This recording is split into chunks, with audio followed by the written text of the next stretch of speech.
Well, good evening, everybody. Thank you for coming to listen to me. I'm Beth McKillop.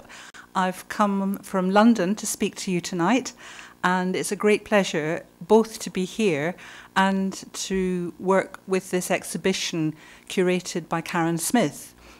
Karen is a contemporary art specialist who lives and works in Shanghai, and I've known her work for more than 12, 13 years, and learned a great deal about the contemporary art scene in China from her. I myself am more expert in early China, and Karen asked me to write a little bit about ink in Chinese society to give some background and some context to the work of the artists she has chosen for the show. I wanted to begin by showing you a painting from the Sung dynasty, an 11th century painting of a subject very well known to most Chinese people called the Red Cliff, the Ode to the Red Cliff.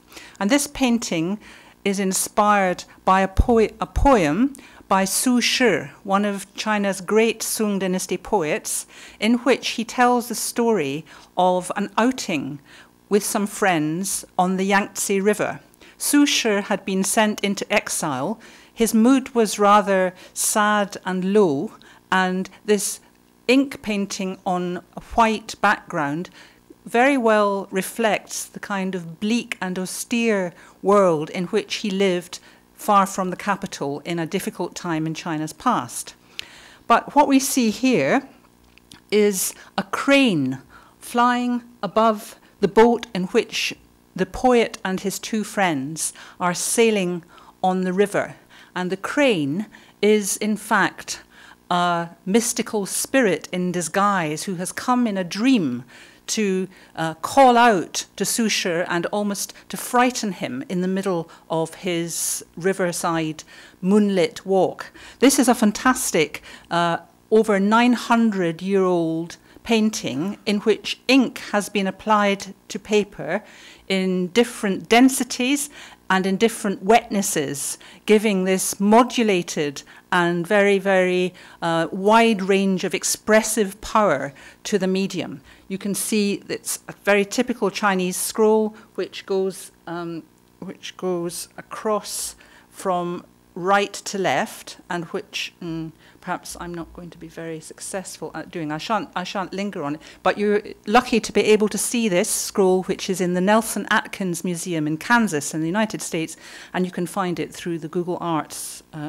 Association. So this is more than almost 1,000 years old and is ink in action in the art world in China.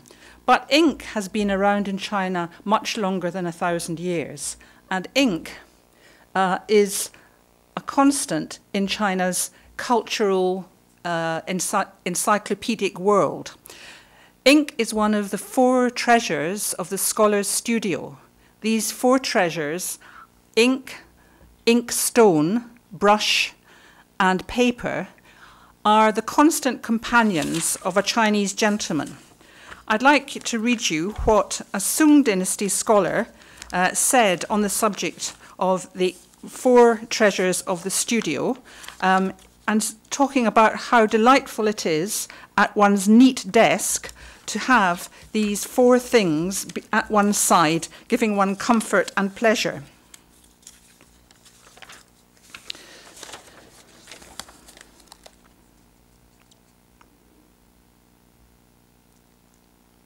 Men can find a paradise within themselves. It's not sensual beauty that really gladdens the eye. It's not music that delights the ear.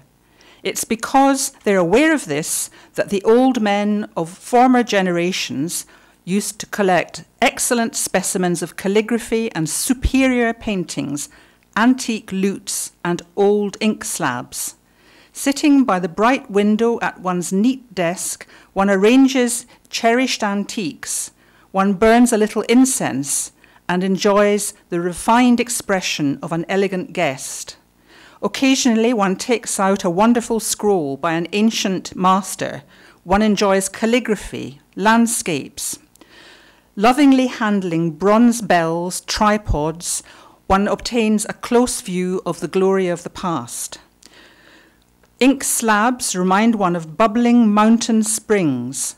The tones of the lute suggest a tinkling of jade girdle pendants. So ink was a kind of magic substance which connected the scholarly gentleman to the great times of the past and to the great heroes of the past. And these rather mundane objects are much more than simply pieces of stationery that one might have on one's desk. They were the constant companions of a gentleman whose life was spent studying and making himself a better person. And that is why, really, ink has such a central place in China's artistic and cultural consciousness. The gentleman of China's earlier dynasties was supposed to devote himself entirely to studying and becoming a moral example to society.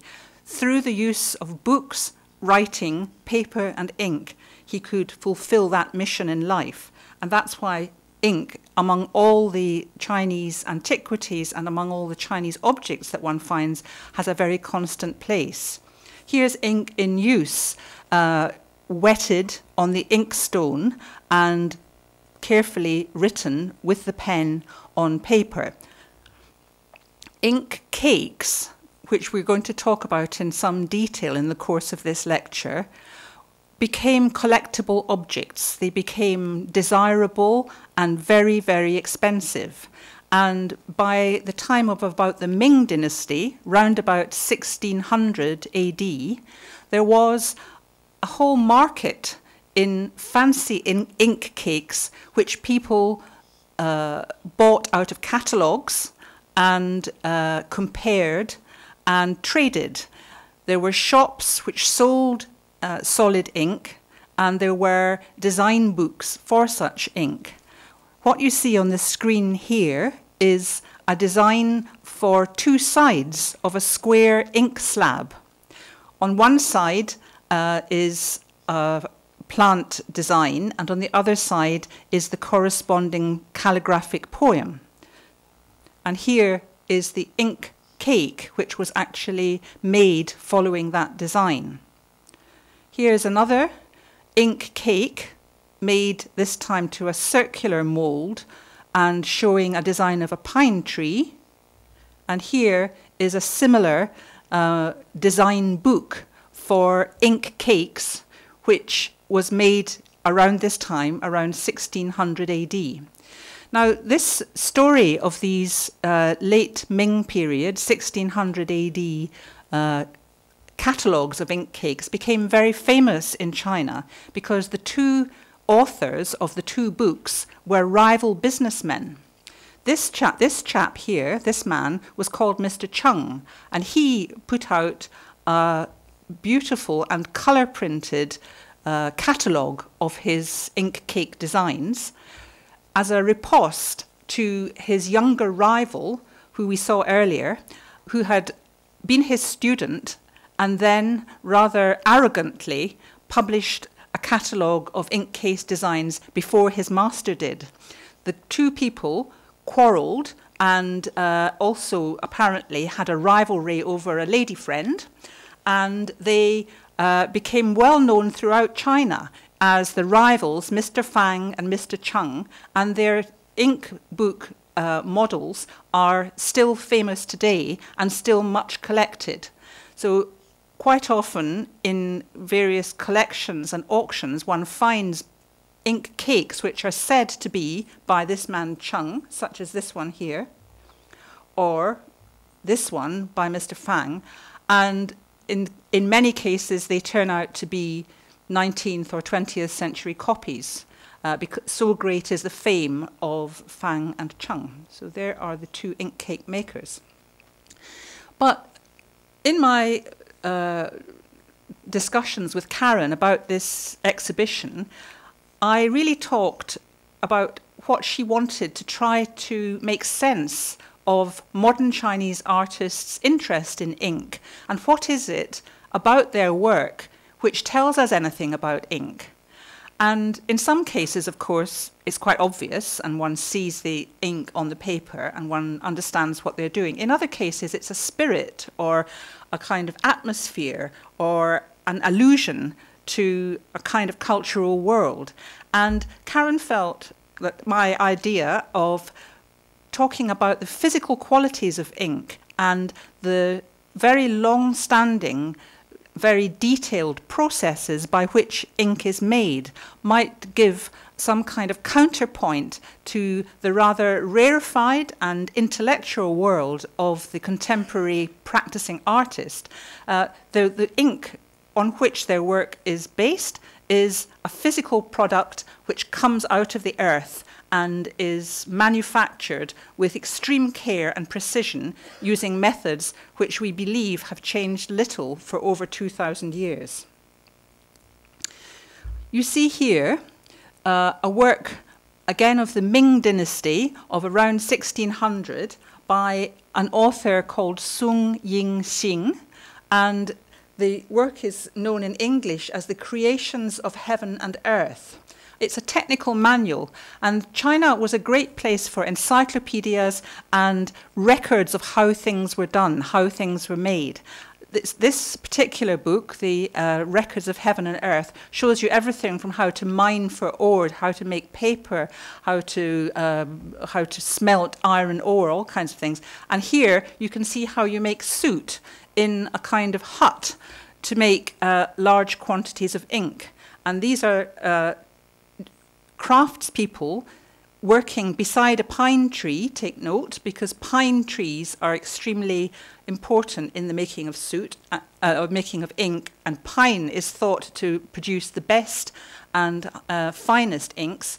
But this is quite a large ink, this is quite a large soot producing edifice, and you will find that most illustrations of ink making are on a slightly smaller scale, and it's those that I would like to look at now. And I'm going to show you in some detail a book about how ink is made. This is a traditional Chinese book printed using woodblock slabs which have been covered in ink and then had paper pressed onto them. And its title is The Essentials of Making Ink. And here is its first page. I wanted to show you how Chinese scholars of the past would actually read a book. They read from right to left and from top to bottom in columns.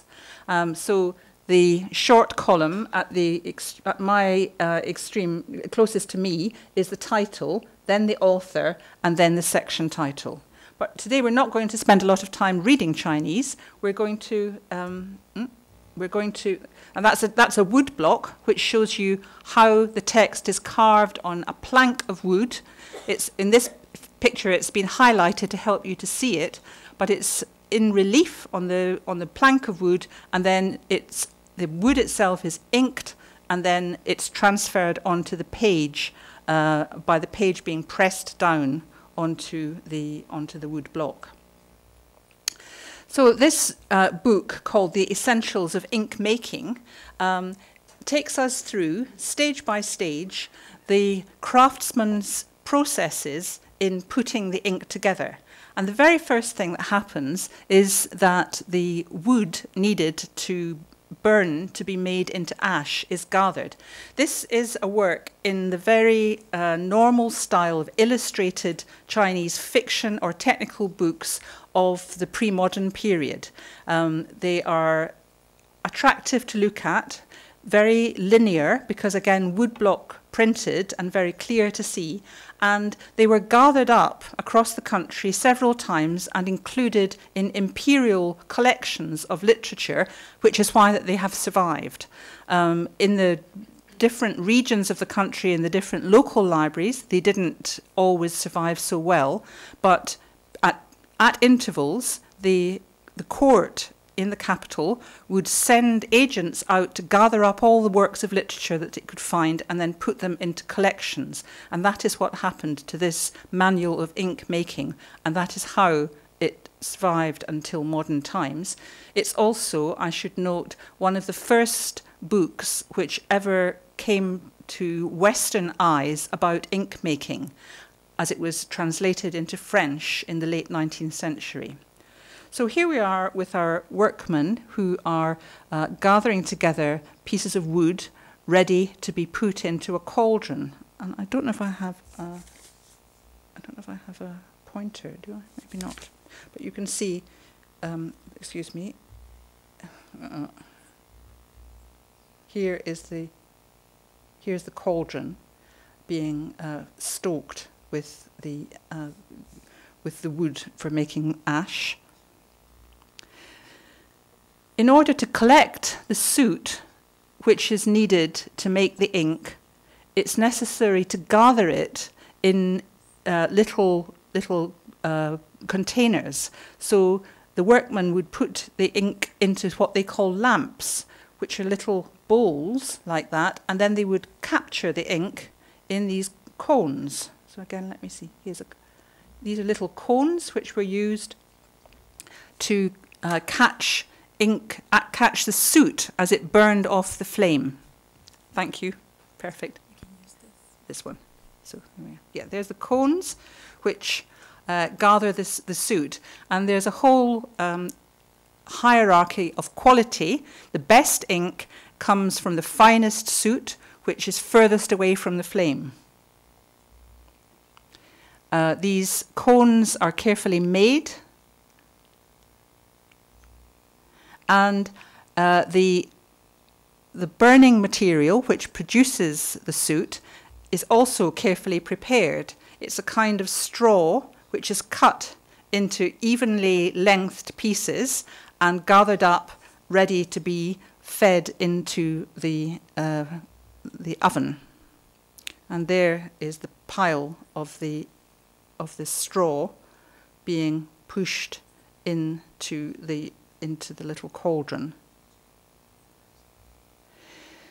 Then it's burned again more slowly inside a room, and here you can see that the room has a curtain in front of it.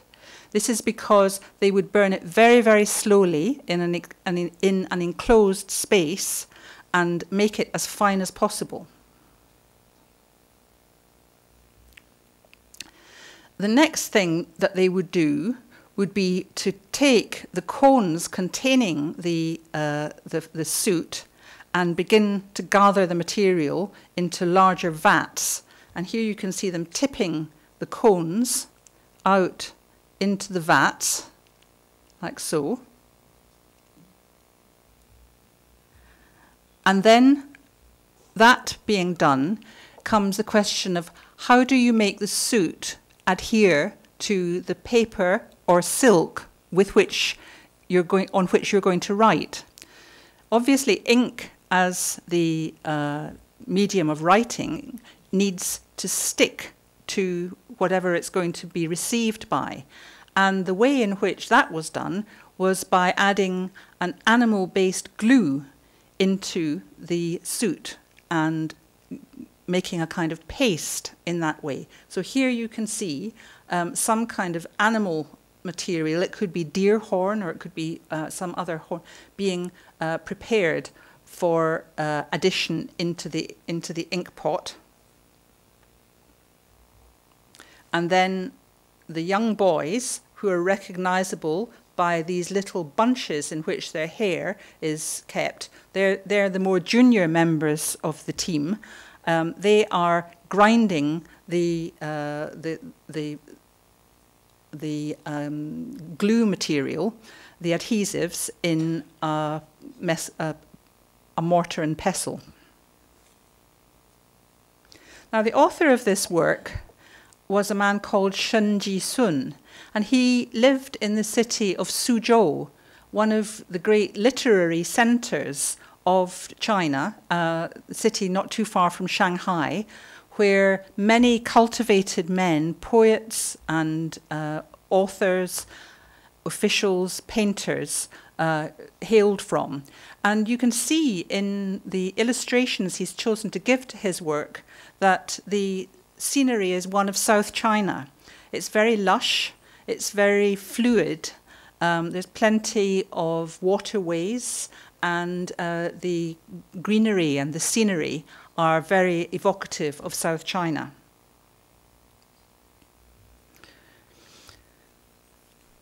When you add animal glue into the soot paste, eventually you'll have a rather foul-smelling mixture. And to counteract that, the ink maker would put in something like camphor or some other, perhaps musk, or another plant material that would lighten and freshen the odour given off by the ink paste. So that's what this older man, and you can see it's a precious thing because this is an older gentleman with his hair up and a beard. He's one of the more senior craftsmen at work. There they are, stoking the boiler and working away. Now they have the stuff called lamp black, which is the artificially prepared soot, which needs to be sieved and made pure, and they take it through a very fine mesh net to do so. And then they brush off the remaining leaves from the net itself. And once again, you see that we're definitely in South China because we've got plantains there, and this kind of wicker fencing is very much a South Chinese feature. Then we have to cook the additives, the glue, and the soot together again in a small cauldron with one of the little boys looking cheekily over the fence to see what's going on the other side. And then finally we have a paste. And it's this paste which produces the characteristic Chinese ink that one only finds in China and which differentiates Chinese ink from what we know out in the rest of the world. Chinese ink has been used in solid form for more than 2,000 years. Archaeological discoveries have found pellets of ink from before China was unified, from the early states, and continuously throughout, this kind of solid ink that's been very, very heavily worked. Some authors suggest that it should be pounded 30,000 times. This kind of artisanal ink continues to be made until today. Once turned into a paste, the ink can be broken up into smaller quantities and weighed. So here you can see careful scales and small pieces of ink being compared and weighed. And then the next stage is beating and really whacking it hard to take some of the air and other impurities out of it.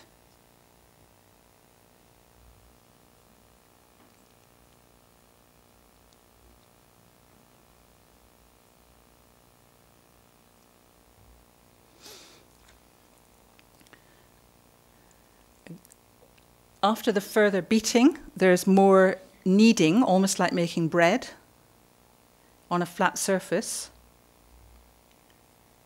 and then pressing the ink cake between these weights to get it very, very flat.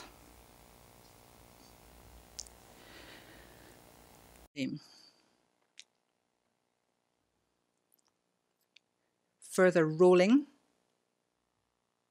and then something which may surprise us, but we know from practice in contemporary ink making that it still goes on, is that the ink is dried rather carefully in a kind of bath made of ash. If the ink is of varying moisture levels throughout its body, it will crack and not retain its shape particularly well. So in order to make it dry evenly, it's taken into this, which is a big kind of vat of ash and left there for a long time so that it dries as evenly as possible. Once it comes out of the vat, it's then carefully tested and eventually it is washed. I'll show you. Here's the ink about to be washed in water so that all the little grains of ash go away. And then in the end, this is the final state, this is the final image of the manufacture of the ink. In the end, the master looks at what has been produced. The little boy is rubbing the solid ink in a glass of water or a saucer of water, and the old gentleman is testing the ink to make sure that it's writing as well as it should do. And this method of making ink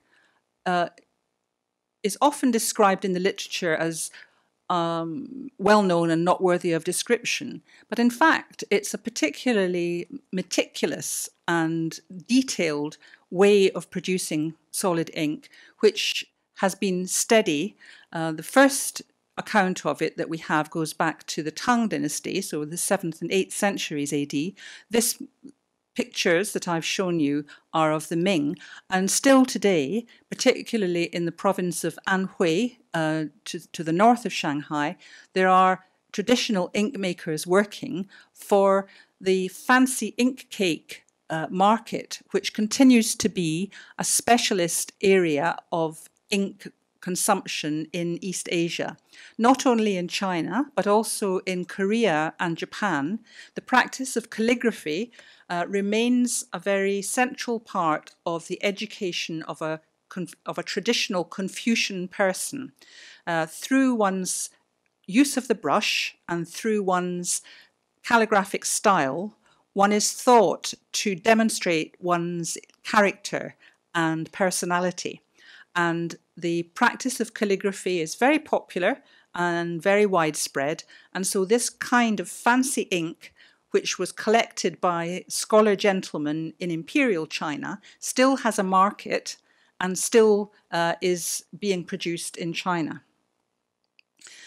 These are the, sorry, I forgot I had one last slide there.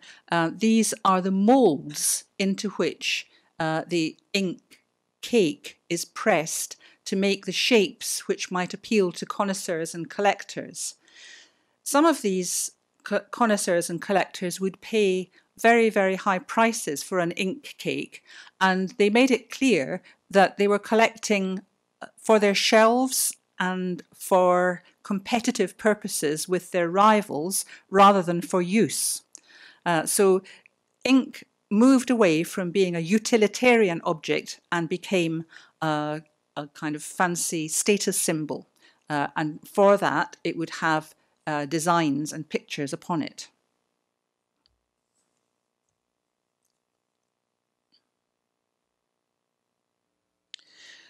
I mentioned that still in China today, you can find ink makers at work. These rather poor pictures, for which I apologize, come from a place in Anhui province called Tunxi, where ink is still made today. And you can see the young man doing pretty much what we saw in the Ming Dynasty manual. Here he's beating the paste together, pressing it and rolling it, and then moulding it, and then storing it.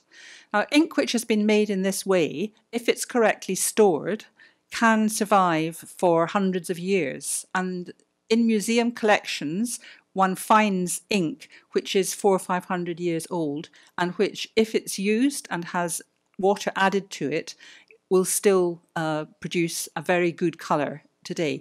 What do Chinese people think of as good ink or fine ink? What are the qualities of a beautiful and superior ink? Well, first of all, the tonality of the ink is of interest.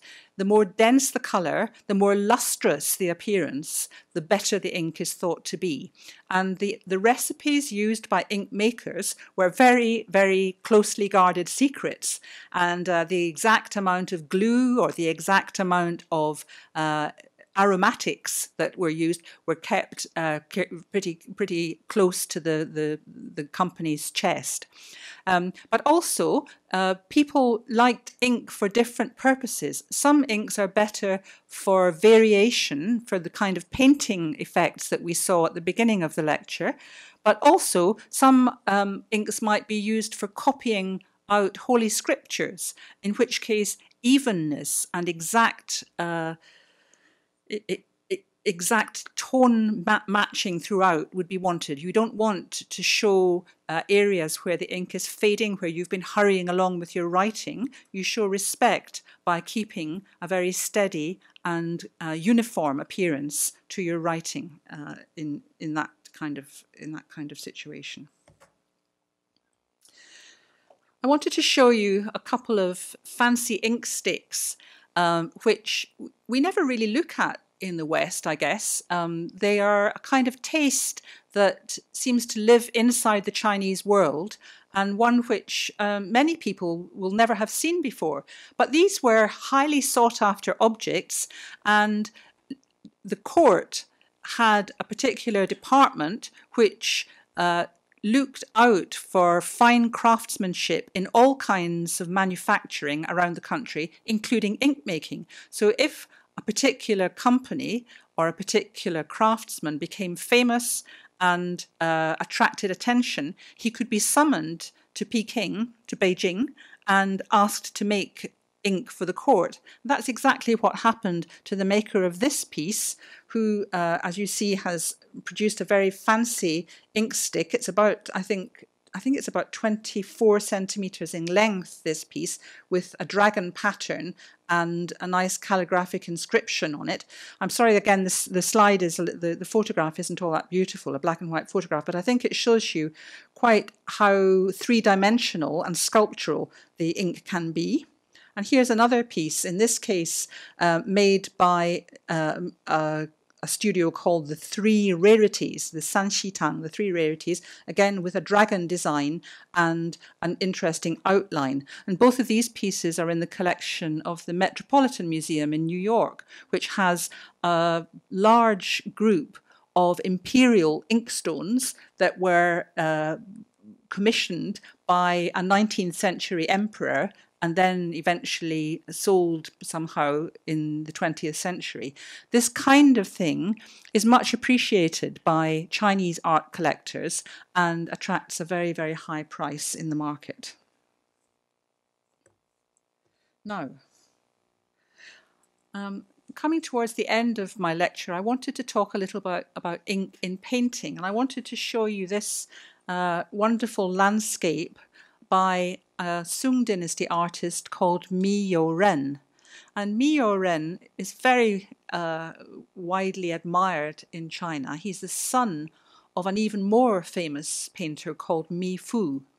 And these two Mi family painters became rather well known for something called Mi dots. And the Mi dots that they made are visible on these mountains here.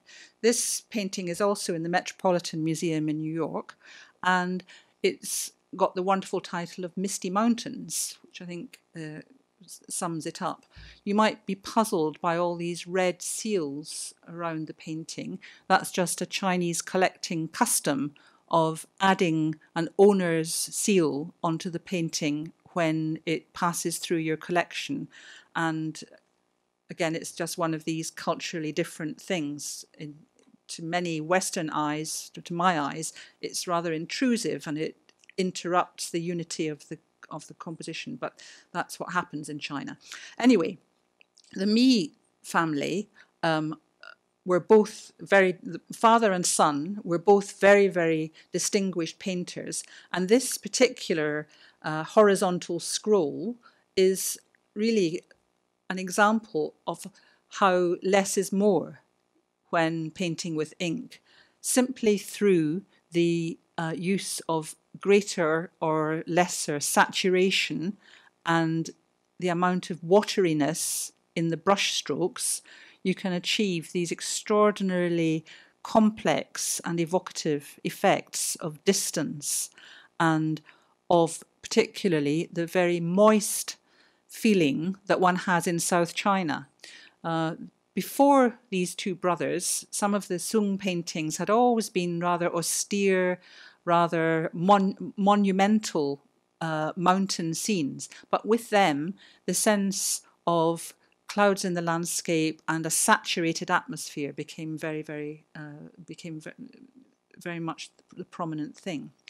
Now, the Mi family were rather well known for their inkstone collecting, and the father, Mi Fu, is said to have traded a painting, a piece of bronze, and a jade for one ink cake. So much did he love ink cakes. And once he had got this ink cake, which was reputed to have been made by a famous ink cake manufacturer of the Tang dynasty, the previous dynasty, he only used it for his most elevated compositions. He kept it special and thought it was only suitable for the finest and most prestigious purposes. So that gives some kind of indication of the way that Chinese intellectuals would think about ink, and think about ink made by distinguished makers of the past. Always in the Chinese mind, in the Chinese way of thinking, there is a sense that antiquity was a time of great virtue and great achievement. And so a fine Tang dynasty inkstone is by definition a highly desirable object, rare and made by somebody who is renowned, therefore more valuable than a painting, more valuable than a fine jade. So that's Mi Fu and the Misty Mountains, and the family were certainly great connoisseurs of ink. Another well-known painter is Zhao Mengfu. Now, Zhao Mengfu was someone who lived in the time of the Mongol dynasty in China, the Yuan dynasty, and he was also a very keen calligrapher, and his handwriting is famous in China still today and is still used as the basis of many fonts. He had beautifully proportioned characters which are easy to read, elegant, and very pleasurable. But he was also a fine painter, and his work is known for its hidden meanings.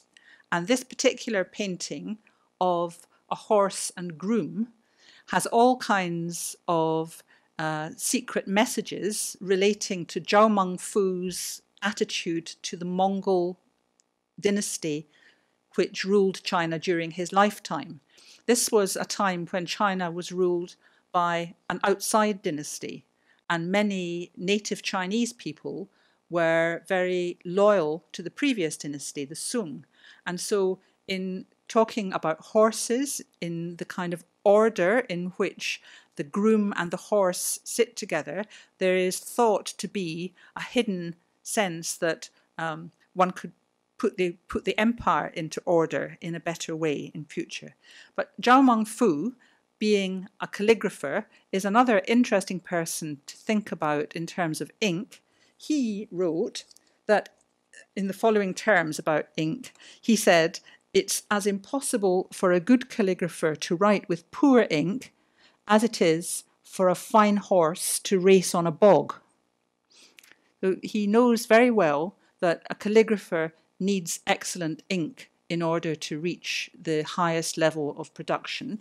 And right through to modern times, people write about how practicing calligraphy is a little bit like going into battle, in that the mind, the body, and the armour all need to be in harmony with each other and in a fine state of readiness. So the calligrapher is correctly seated with the right equipment, seated or standing beside his piece of paper and ready to move with one action. And through that flow of energy, helped by the ink, which is properly made, comes fine calligraphy and a fine calligraphic line. So calligraphy and ink use are at the centre of the fine things of the world. At the end. I would like to finish by showing you another video. So let me, a little video. Let me see if I can find it now.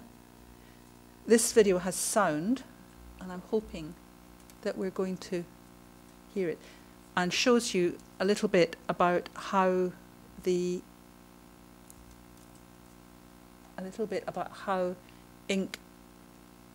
ink and colour can be used together in the Chinese artist's world. How do we do it?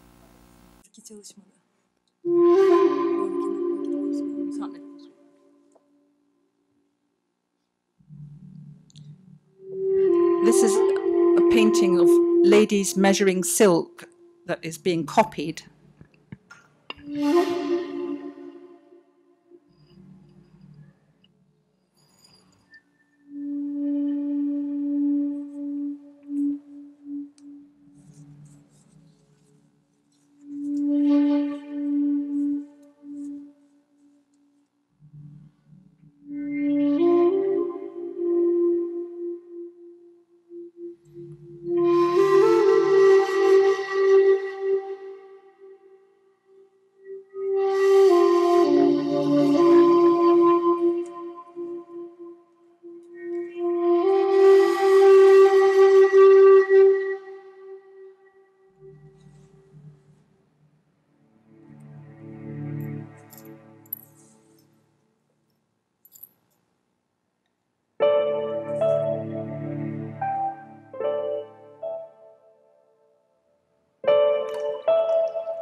Thank you. So I think that shows you how ink plays a part as an incredibly important element in the palette of the Chinese painter. It's both a color and it's also the outlining tool for the artist, and it's also something used on silk as well as on paper. Ink is older than paper.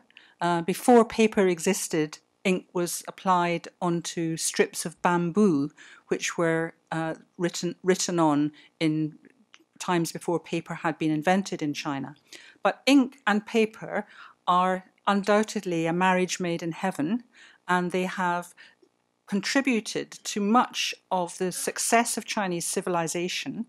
If you think back to early parts of the world outside of China, the media for writing and painting were much, much more difficult and hard to make. In my country, in Britain, we were killing cows and sheep to produce skin to write on at a time when China was mass producing paper and producing books on a huge scale. And this undoubtedly helped China to be a successful and economically rich country early in its life.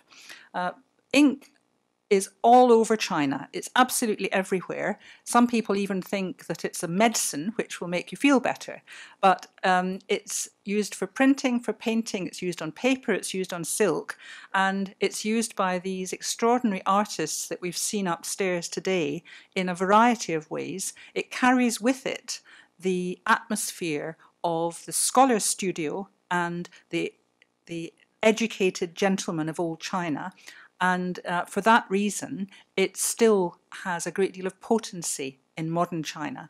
And I'm sure that any of you who go to China and interact with China will see that ink is indeed an important part of the Chinese world order. Thanks.